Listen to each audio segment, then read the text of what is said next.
John and Jim Lindner present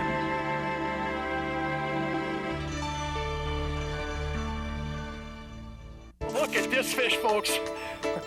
Man, I'm telling you. In the sport of fishing, bigger is better, right? Not necessarily so.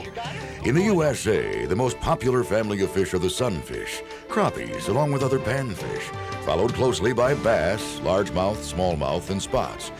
Most anglers in America spend the majority of their time catching fish that weigh under 10 pounds. But what about the giants of our continent? The biggest, strongest fish that swim in our freshwater environs. Surprisingly, they're largely overlooked, except by a few anglers in the know. In fact, the two largest North American freshwater species, the white sturgeon and the alligator gar, receive very little angling pressure despite the fact that they're eminently catchable and fight with a power and ferocity that can make a grown man cry. Let's join In-Fisherman Director Al Lindner as he pays homage to some of these uncrowned champions from the underwater tough fish battles. Hey, folks, look at this. I mean, this is big style stuff. Hey, what's your favorite fish? You know, according to the U.S. Fish and Wildlife Service, most of us pick crappies, bluegills, perch, white bass, what they call panfish. Second, in game fish is largemouth bass. Then we go to trout and salmon, and then catfish, walleyes and sauger. And then there's the other fish. Look at them smoking. They're big and they're mean. And that's what we're talking about today on In-Fisherman, the other fish. First on this program, we'll look at one of the most overlooked big fish that swims, the carp. We'll explore its basic habits, feeding patterns, locations, and the best presentation methods you can use to catch it.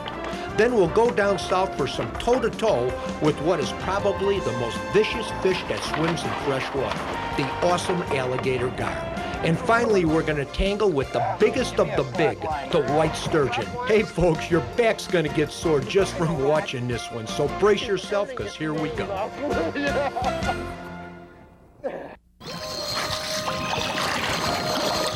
Whoa, now what do you suppose that is? Bonefish? No, this is freshwater. Largemouth bass? Nah, bull's too hard. Walleye? Ha! Unless he's 50 pounds. I'll give you a hint though.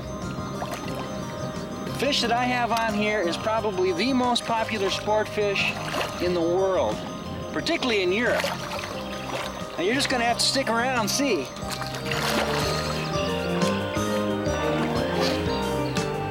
Maybe the toughest fish in freshwater, I don't know.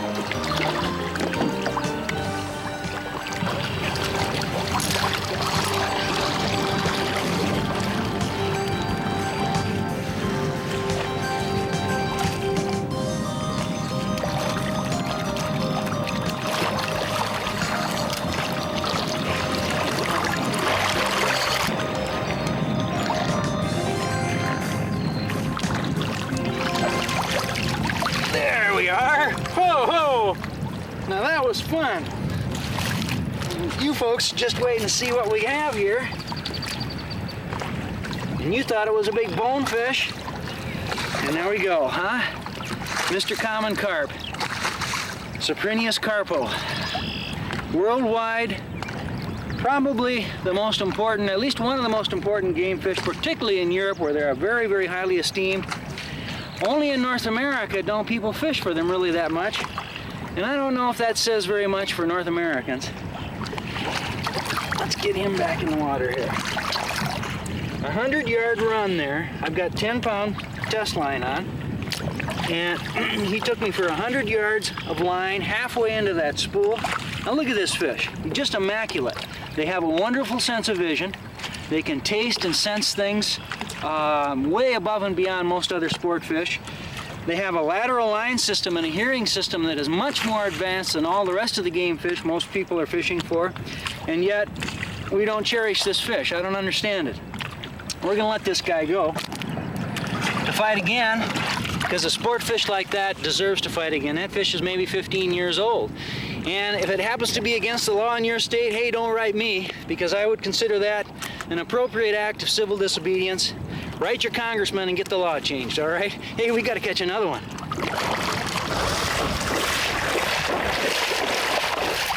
Hey, you know, I spend most of my time fishing from shore, and this is my favorite shore fishing setup.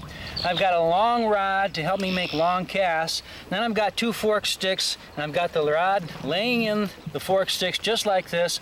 I have a slip sinker rig out there, and I've reeled up tight to that rig. And all this is right here is my bite indicator, and this is a 1 by 4 inch section of plastic bleach bottle. You just take it and cut it out like that, and you dip it for just a second in boiling water and it'll curl. This is going to be my bite indicator, so I can sit down back there and have a cup of coffee, and when this goes up, I'm not going to let the fish take too long. I'm just going to reach up, set the hook, and I've got myself a fish on. Hey, now about baits. Some of the simplest baits are actually the best. Night crawlers or angleworms work real good, and then we've got this category of jolly green carp catchers, as we call them. Cooked corn or tinned corn, frozen peas, allowed to thaw out. Bread's great. All you got to do is take the center section of the bread out, pinch it real hard together in your fingers, and put it on your hook. Then surprisingly, Spam works good, or luncheon meats will work very good. Boiled potatoes work good. Then you've got prepared baits, carp catchers, usually a mixture of cornmeal and that kind of stuff. And of course, you also have your own homemade paste baits or dough baits. Hey, one other trick I want to show you. Yeah, we got a slingshot here. Carp eat what they get used to eating, but when you're in an area and you're using a bait like tinned corn, you can actually make these fish feed by baiting the area, at least where this is legal. So you load up your slingshot. This is a European version, something commonly used in Europe. You load up, you aim, and away you go. Spread a nice fine bed of corn out there, get those carp going. Hey, they're not going to get full. A 25-pound fish is going to eat a whole tin of corn. So just get them predisposed to eating that stuff. You sit back and wait for big carp. Yeah. Ooh, this is a good fish too. You know, when you're on the shallow flats like this, I think this is so much fun because I'm kind of a self-contained wading machine. It's not that much different than fishing for trout or steelhead. I've got my hooks and my baits, and I got sinkers with me, and whoa! Look at that fish go. It's amazing how powerful they are when they get their head. I think the world record carp is 55, 56 pounds, but they get much, much bigger than that. A 50-pound carp is real common, especially in great big middle-aged lakes. Nice clear bodies of water, the kind of bodies of water that have big populations of walleyes and northern pike. Oh, there he goes.